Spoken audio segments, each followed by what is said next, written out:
Let's see what mommy gonna talk about today. I got so much stuff going on in my head. I just wish I could just spill it all to you and let you all know what's all going on in my head. Because there's so much to say. And I don't have any illusions of immortality. I am not guaranteed that tomorrow, that I'll be here tomorrow.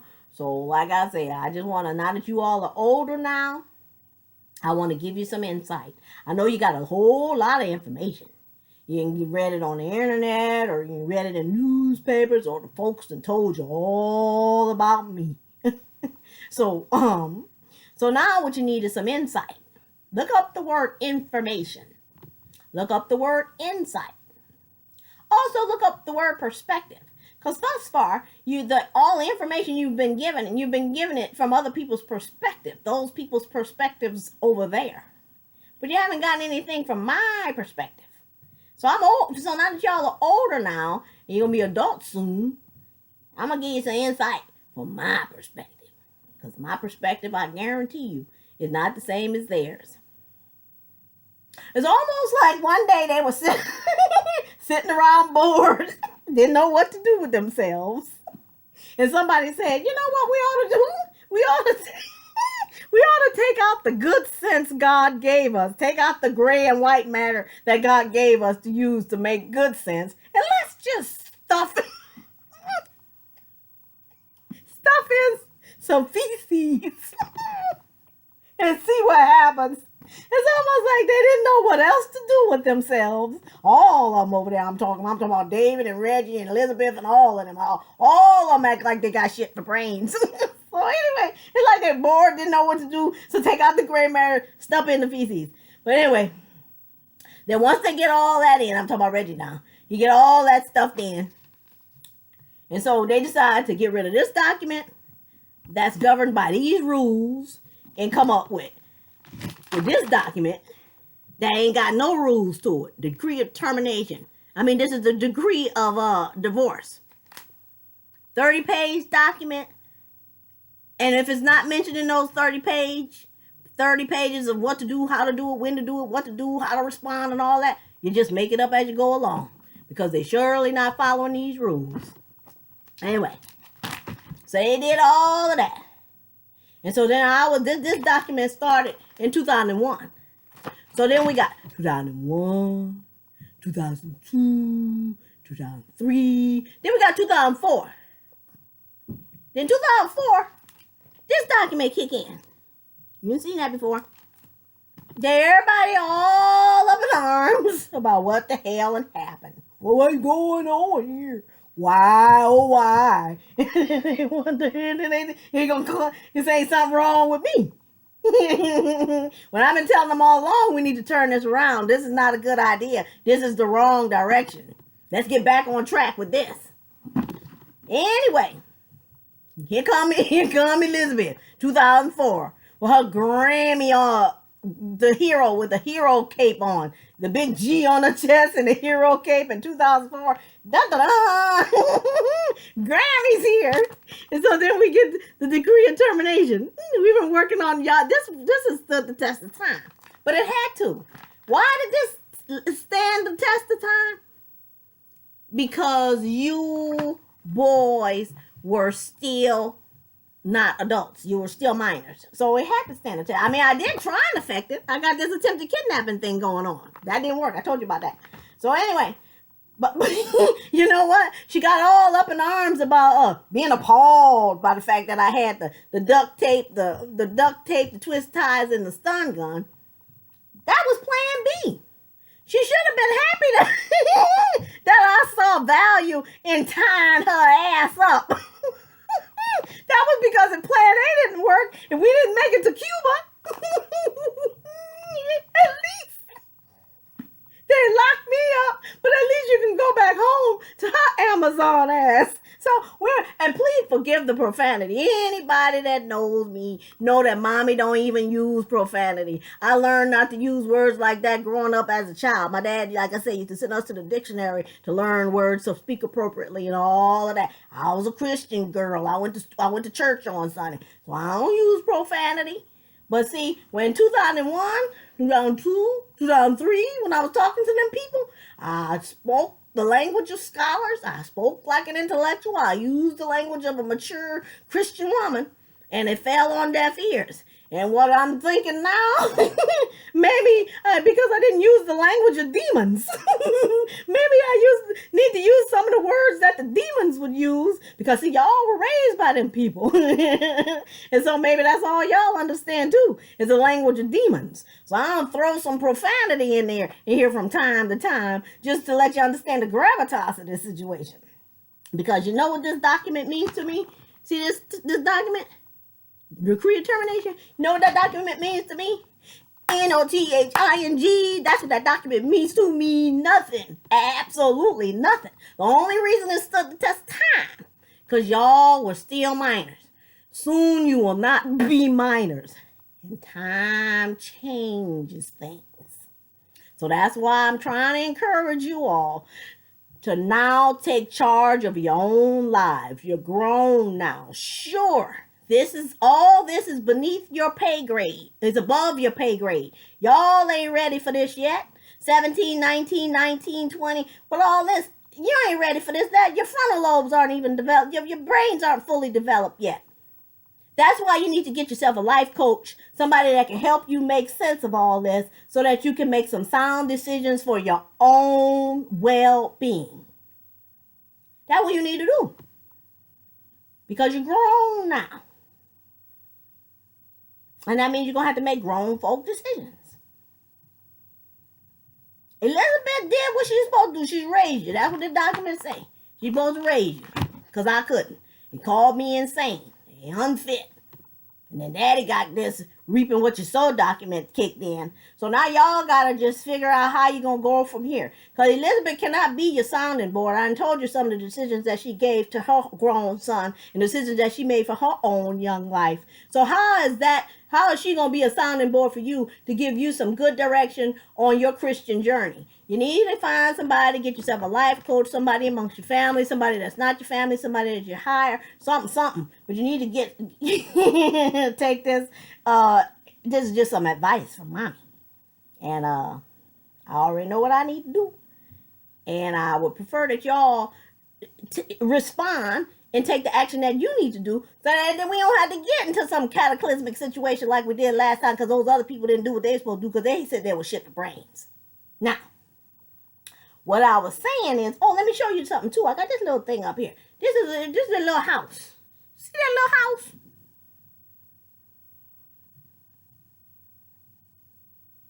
That's the only house your daddy ever purchased in all of his life. Here, he and I have been together since 1993. We married in 96. Married in 96. And then we built our lives together and tied our lives together, making almost $200,000 a year. And this is the only house he ever purchased in his whole entire life. Now, whose house is that?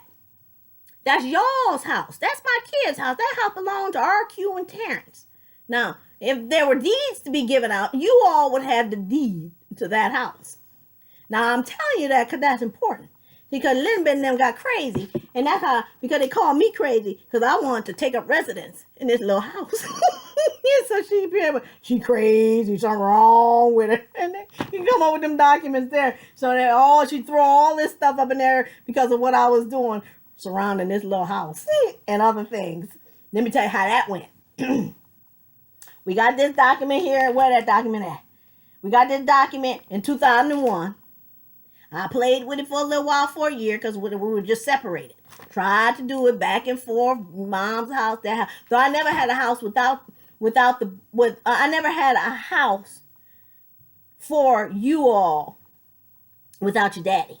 What I did was purchase the home for my parents, and we called it Oman Opa's house. So I was like, oh no. This document is in play, and oh no, I'm standing on the promises. I'm standing by these things. So I didn't buy a house for us because I'm just not going to do that. I'm standing on the promise of the Lord, and we're going to get this back together and so forth. So the courts told us to be separated for a year, and then if we don't get back together, then that's when the divorce decree kicks in full play. So for all of 2001, we was doing the separation thing. His place, your place, we go back and forth and all of this. But whenever you all were at Daddy's house, you were at old Pa's house. And I was there with you. We were all doing that. I'm going back and forth to work, left, right, dress, right, dress, one foot in front of the other, doing all the things I'm supposed to do. Because, we were just separated. We're going to get back together. It's going to all work out. Okay.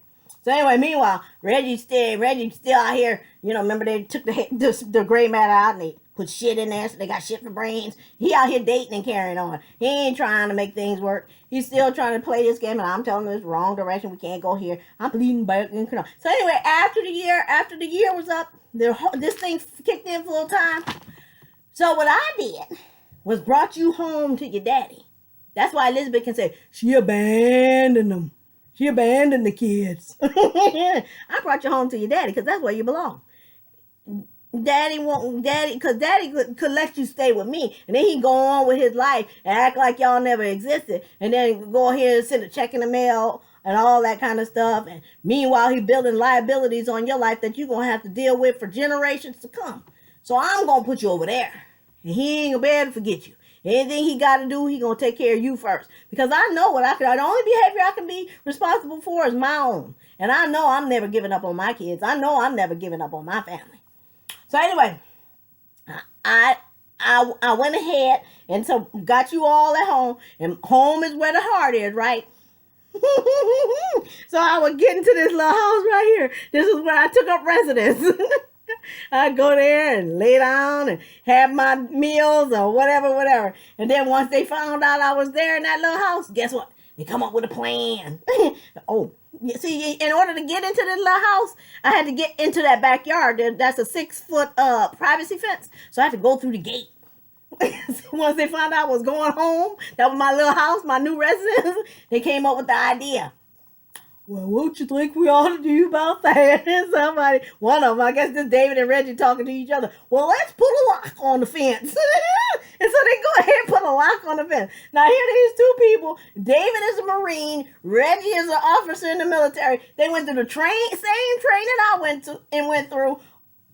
Basic training, OBC, leadership reaction course. All of these trainings where you got these 10-foot walls that you got to climb over. They 8 or 10 feet tall. They ain't no 6 feet. I know they're higher than 6 feet. But they gonna come up with the idea, put a lock on the fence and keep me out.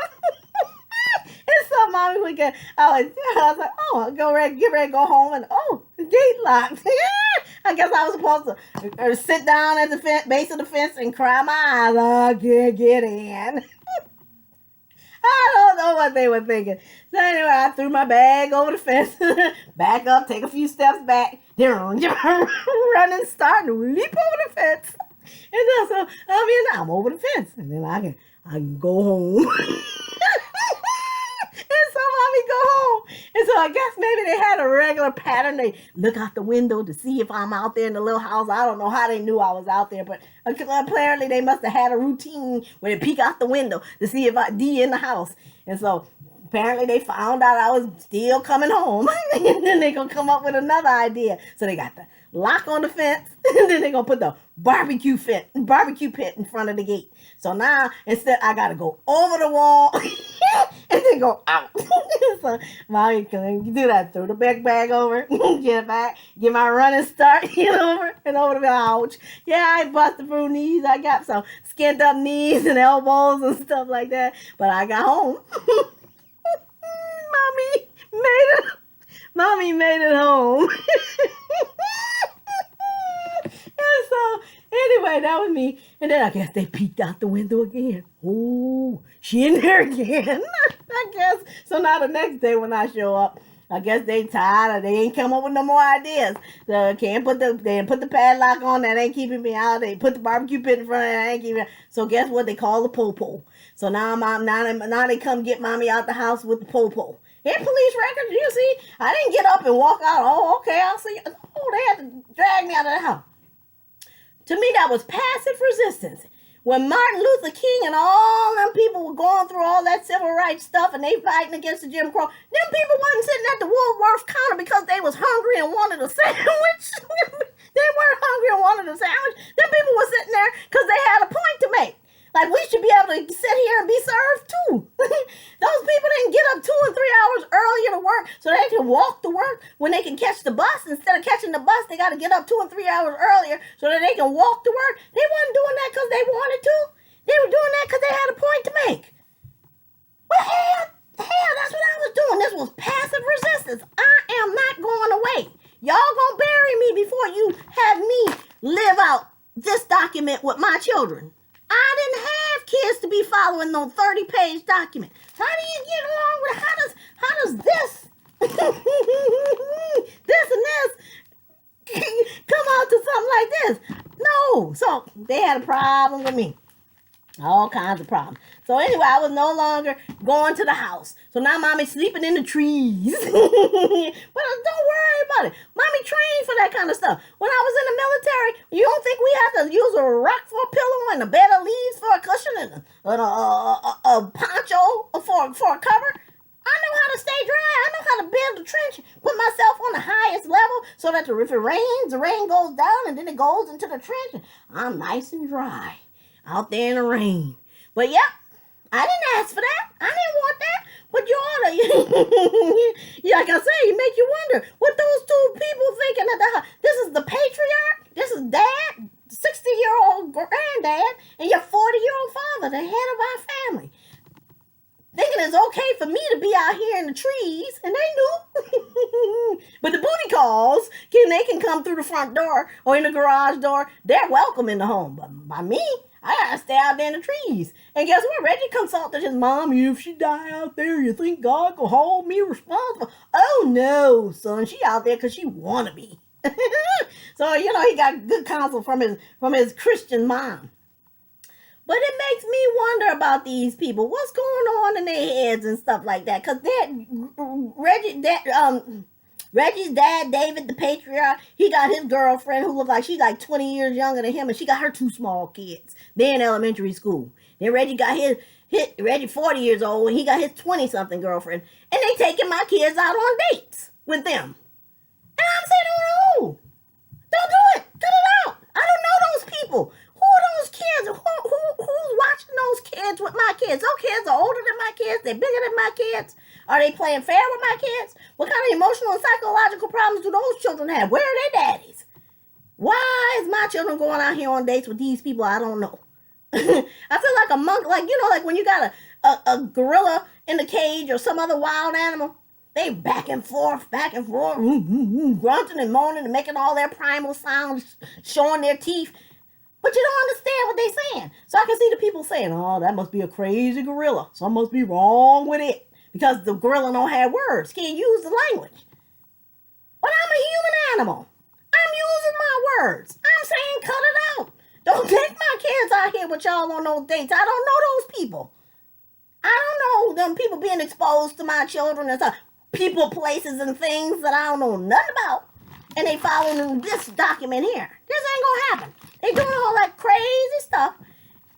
And I'm saying cut it out. I'm using my words, the English language, and they still call me crazy. And so they went on with their business. And then when you reap what you sow, and that's the way I see it, these people almost something bad happened over at their house, and she's responsible for it. And all that, what they call that, that's that rented castle. That place was rented. That wasn't his house. It wasn't her bedroom. All that stuff that they say in the paper. It wasn't his driveway. None of that. That was a rented castle. That's what I say. I got my own insight. That was a reap what you sow kind of moment. And then now Elizabeth coming up here with her hero cape on. Da-da-da! Grammy's here.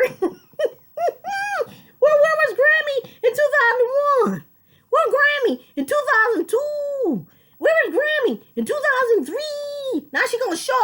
in 2004 and then moan about all the stuff that was crazy then.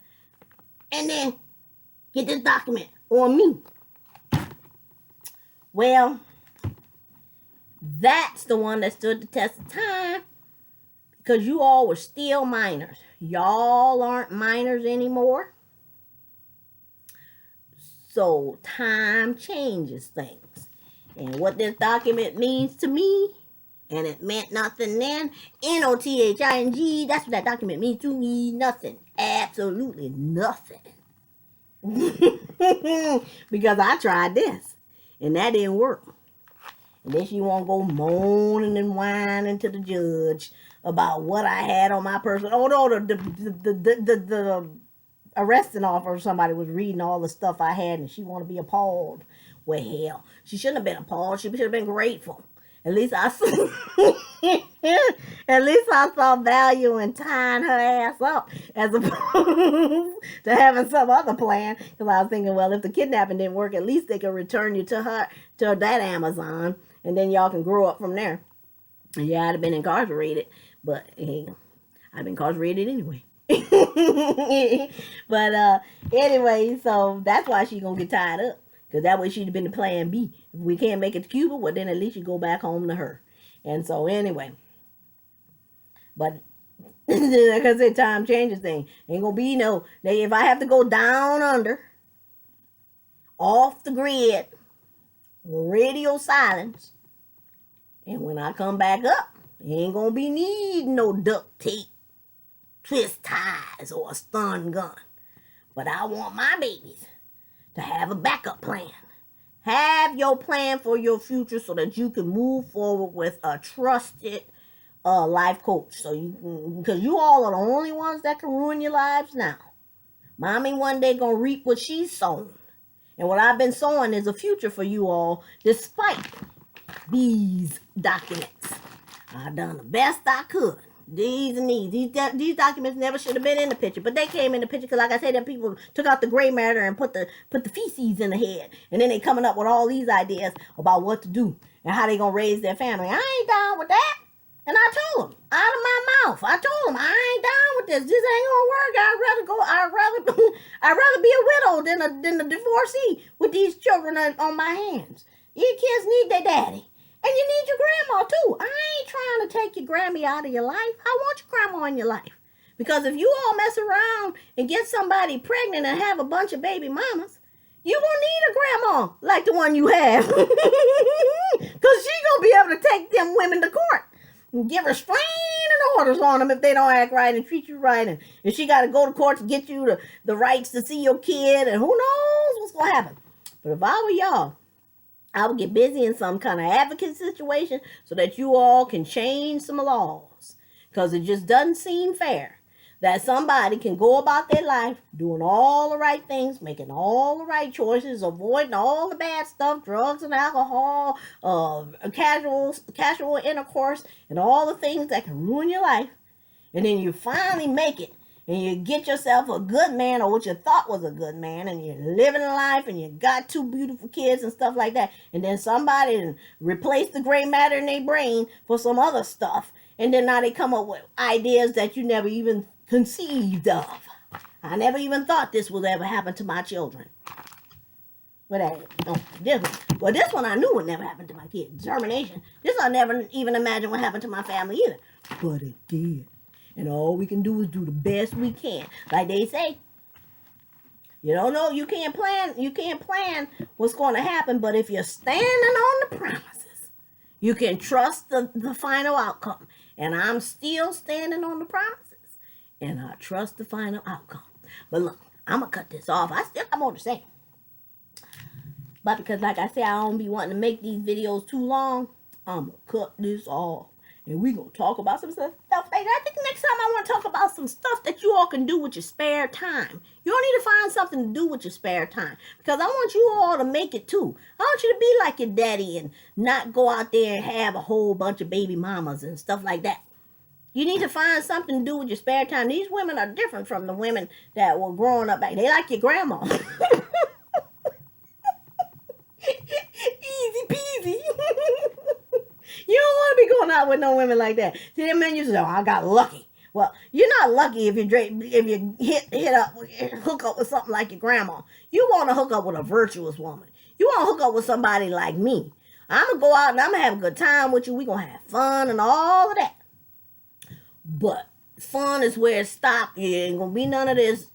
You acting like you my husband and we ain't married and we going out doing this crazy stuff, putting yourself at risk. If you got those people on your journey, you need to kick them off your lane. Those are not the girls you want to be hanging out with. It's just too much fun to be had. I did a whole lot of dating, but I ain't did a whole bunch of Elizabething. Anyway, let me turn this off. Next time I come on, maybe that's what we'll talk about. We'll talk about things that you can do with your private time and places to go and things to do. And just try and find yourself when you're out there dating virtuous women or date yourself. Stay by yourself. Sometimes that's just the best thing to do. Just enjoy all the fun you need to have by yourself. And then because you all got to make it. Before you can take care of somebody else, you got to take care of yourself. And before you can love somebody else, you got to love yourself. And if you don't know what happened in your family, you setting yourself up for a whole lot of heartache and disappointment and a bunch of flip-flopping, not knowing what's going on. But if you all were well loved and a lot of sacrifices were made for you on your behalf. And a lot of stuff was done on your behalf too. You all need to find out what the advantages were and what were the disadvantages and who offered up disadvantages and who offered up the advantages. Get some insight. Get some perspectives. Anyway, I go turn it off.